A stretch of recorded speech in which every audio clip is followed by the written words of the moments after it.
அன்பு தமிழ் மக்களுக்கு வணக்கம். நட் லைஃப் ஸ்டைல் மூலமாக உங்களை அன்புடன் வரவேற்றுக் கொள்கிறேன். அதாவது ஆரோக்கியமாக இருப்பதை குறித்து நாம் பேசி வருகிறோம். காலையில் எழுந்தவுடன் தண்ணீர் குடிக்க வேண்டும், ஜெபம் செய்ய வேண்டும், ஓட்டம் ஓட வேண்டும். அதற்கப்புறம் என்ன சாப்பிட வேண்டும் என்பதை குறித்து பேச ஆரம்பித்தோம். நான் உங்களுக்கு பயறு வகைகளை சாப்பிட வேண்டும் என்று கேட்டுக்கொண்டேன். காலையில பயறு வகைகள் சாப்பிடுவதற்கு நீங்கள் முன் வர வேண்டும் என்பதையும் உங்களிடத்தில் நான் கேட்டுக்கொண்டேன்.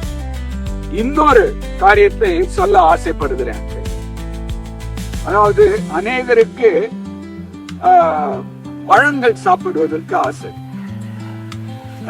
சிலர் பழங்கள் சாப்பிட வேண்டும் என்னும் பொழுது நிறைய பழங்களை சாப்பிடணும்னு ஆசைப்படுவாங்க. நிறைய பழங்கள். ஆனா நான் சொல்லிக் கொள்வது என்னவென்றால், இளம் வயதா இருக்கிறவர்கள் அதிகமான பழத்தை சாப்பிட்டால் ஒன்றும் ஆகாது. 40 வயதிற்கு மேல் இருக்கிறவர்கள் பழங்களை யோசித்து சாப்பிட வேண்டும். ஒரு நாளைக்கு ஒரு பழமோ 2 பழமோ சாப்பிட்டாலே போதும். சிலர் வெஜிடேரியன் அப்படின்னு சொல்லிட்டு இருக்கிற ஊர்ல இருக்கிற பழத்தெல்லாம் சாப்பிடுறதுக்கு ஆசைப்பட்டு கடைசியில நிறைய பழம் சாப்பிட்டு என்ன செஞ்சிருவாங்க, சிக்காயிடுவாங்க. கண்ட பழத்தெல்லாம் சேர்த்து என்ன செய்யக்கூடாது, சாப்பிடக்கூடாது. ஏதோ ஒரு பழம் சாப்பிடலாம். அதாவது காலையில ஒரு ஆப்பிள் சாப்பிட்டீங்கன்னா சாயங்காலம் ஒரு வாழைப்பழம் சாப்பிடலாம், இல்ல ஒரு ஆரஞ்சு சாப்பிடலாம். ஓரிரு பழங்கள் சாப்பிட்டாலே நமக்கு போதுமானதாக இருக்கிறது. காலையில முக்கியமா நம்ம பழம் சாப்பிடுறது ரொம்ப நல்லது. குறிப்பா சொல்ல போனா இந்த நாட்கள்ல அநேக பழங்களை வாங்கி சாப்பிடுவதற்குரிய வாய்ப்புகள் இருக்கிறது. முக்கியமாக இந்தியாவில நிறைய பலாப்பழம் கிடைக்கிறது, விதவிதமான வாழைப்பழங்கள் கிடைக்கிறது, சீத்தா பழம் கிடைக்கிறது. அதெல்லாம் இங்கு அமெரிக்காவில் எங்களுக்கு பார்க்க முடிவதில்லை. எங்களுக்கு கிடைப்பதெல்லாம் ஒரே வகையான வாழைப்பழம் தான். ஒருவேளை இன்னொரு வகை வாழைப்பழம் வேண்டும் என்றால் இந்தியன் ஸ்டோருக்கு தான் நாங்கள் செல்ல வேண்டும். ஆனால் பல விதமான பழங்கள் இன்றைக்கு குளோபல் மார்க்கெட்டிங்ல நம்ம என்ன செய்யறோம் பார்க்கிறோம். ஆகவே நமக்கு வேண்டிய பழங்களை, முக்கியமாக வாழைப்பழம், ஆப்பிள் பழம், இன்னும் திராட்சை பழங்கள், இவைகளெல்லாம் சாப்பிடுவதற்கு உடலுக்கு மிகவும் ஒரு ஆரோக்கியத்தை கொடுக்கிறது. அதை சாப்பிடும் பொழுது டைஜஸ்டிவ்க்கு நன்றாக இருக்கும். ஆன்டி ஆக்சிடென்ட், அதாவது நம்ம ஜீரணத்திற்கு அது மிகவும் ஒரு பயனுள்ளதாகவே இருக்கிறது. ஒரு காரியத்தை நான் உங்களுக்கு சொல்ல ஆசைப்படுகிறேன். ஒரு சமயம் நான் என்னுடைய மீட்டிங்ல இருந்த பொழுது சொன்னேன், சாப்பிடுவதற்கு முன்பாக பழங்களை சாப்பிடுவது நல்லது என்று சொன்னேன். அப்பொழுது அங்கிருந்த ஒருவர் என்னை கேட்டார், எந்த டாக்டர் இந்த மாதிரி சொல்லி கொடுத்தாங்க உங்களுக்கு அப்படி என்று கேட்டார். அப்படி என்றால் என்ன?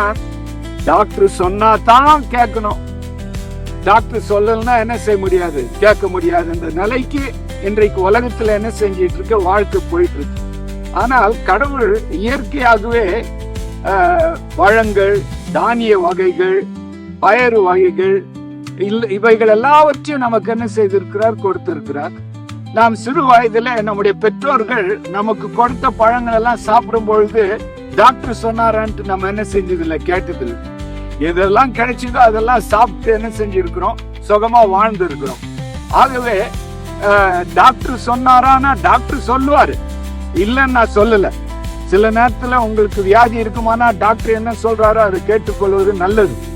ஆனா நீங்கள் செய்ய வேண்டியது என்னன்னா, ஒவ்வொரு நாளும் உங்களுடைய சரீரத்திற்கு என்ன பழம் ஒத்து போகிறதோ அதை சாப்பிடுங்கள். அது மட்டும் இல்லாம சாப்பிடுவதற்கு முன்பாக சாப்பிடுங்க. ஏன் சாப்பிடுறதுக்கு முன்னாடி பழம் சாப்பிடணும்னாக்கா, இந்த பழம் எளிதாக ஜீரணமாக கூடியது. ஆகவே இந்த பழத்தை நீங்கள் முதலாவது சாப்பிடும் பொழுது அந்த ஜீரண சுரப்பிகள் அப்படியே என்ன செய்யும், அதில் உள்ள சத்துக்களை உறிஞ்சு கொள்ளும். அப்போ அதுக்கு மேல நீங்க பயரோ அல்லது வேற ஏதாவது நீங்க சாப்பிடுவீங்கன்னா அது எளிதாக என்ன செய்யும், வயிறு ஜீரணமாவதற்கு வசதியாக இருக்கும். சில நேரத்துல பாத்தீங்கன்னா சிலர் நல்லா வயிறு நிறைய சாப்பிட்டு அதுக்கப்புறம் 2 வாழைப்பழத்தை சாப்பிடுவாங்க. அது என்ன செய்யும்னா ரோலர் கோஸ்டர் மாதிரி வயிற்றுல அந்த வாழைப்பழம் ஏப்பமா பர்ன்னு என்ன செஞ்சுட்டு இருக்கோம், வந்துகிட்டே இருக்கும். அந்த மாதிரி என்ன செய்யக்கூடாது, சாப்பிடக்கூடாது. வாழைப்பழத்தை கடைசியில எப்பொழுதுமே சாப்பிட்டு முடிஞ்ச உடனே என்ன செய்யக்கூடாது, சாப்பிடக்கூடாது. ஆகவே எந்த பழமா இருந்தாலும் சாப்பிடறதுக்கு முன்னாடி என்ன செய்யுங்க, சாப்பிடுங்க. அவகாடோஸ் எல்லாம் ரொம்ப நல்ல ஒரு பழம். அதெல்லாம் நீங்க என்ன செய்யணும், விரும்பி சாப்பிடணும். ஆகவே நான் உங்களுக்கு சொல்லிக்கிறது என்னன்னா, நேரம் எடுத்து நல்ல பழங்களை, சீசனல் ஃப்ரூட்ஸ் என்று சொல்லுவார்கள், அதாவது ஒவ்வொரு சீசன்ல ஒரு ஃப்ரூட்ஸ் மலிவா கிடைக்கும். அந்த மாதிரி நல்ல பழங்களை நீங்கள் வாங்கி சாப்பிடுங்க. உங்கள் பிள்ளைகளுக்கு பழங்களை வாங்கி கொடுங்க. ஏன்னா பிள்ளைங்களுக்கு எப்ப பார்த்தாலும் ஐஸ்கிரீம் சாப்பிடணும், கோன் ஐஸ் சாப்பிடணும், கப் ஐஸ் சாப்பிடணும், இப்படி ஐஸ்கிரீமே சாப்பிட்டு அதுக்கு சின்ன வயசுல என்ன வந்துடுது, சுகர் வந்துடுது. இன்னைக்கு நிறைய பிள்ளைங்களுக்கு சின்ன வயசுல டயபெட்டிஸா இருக்கிறாங்க. காரணம் என்ன, நம்ம என்ன சாப்பிடுமோ அதை தான் பிள்ளைங்க சாப்பிடும். நீங்க பழத்தை சாப்பிட்டா தானே அதுங்க பழத்தை சாப்பிடும். நீங்களே ராத்திரி 12 மணிக்கு உட்காந்து ஐஸ்கிரீம் சாப்பிட்டுக்கிட்டு இருந்தீங்கன்னா எப்படி அவங்க பழங்களை சாப்பிடுவாங்க? ஆகவே பழங்களை சாப்பிடுங்கள், வலிவாக வாழுங்கள். இப்பேற்பட்ட செய்திகளை கேட்க வேண்டும் என்றால் தயவு செய்து என்ன செய்யுங்கள், இந்த சேனலை சப்ஸ்கிரைப் பண்ணுங்கள், ஷேர் பண்ணுங்கள், லைக் பண்ணுங்கள். நன்றி, வணக்கம்.